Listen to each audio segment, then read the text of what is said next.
После падения цены на газ с рекордно высокого уровня в Германии наблюдается всплеск оптимизма по поводу того, что худшее в энергетическом кризисе уже позади.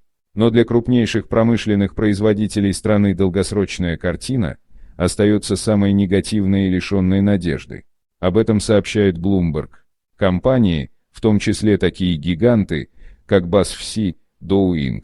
и Lanxess AG, готовы сократить тысячи рабочих мест и вывести активы и инвестиции из Германии, потому что они не ожидают, что федеральное правительство обеспечит политическую и экономическую возможность надежно импортировать необходимую им энергию по ценам, близким к тем, которые они когда-то платили за российский трубопроводный газ. «Мы больше не конкурентоспособны в Германии», заявил главный исполнительный директор Lanxess Матиас Захерт на недавней конференции, организованной газетой Die Welt.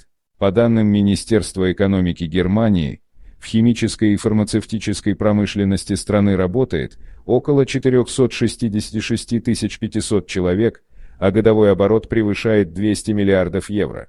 Это неотъемлемая часть автомобильной и других цепочек поставок. Часть этой армии работников придется сокращать.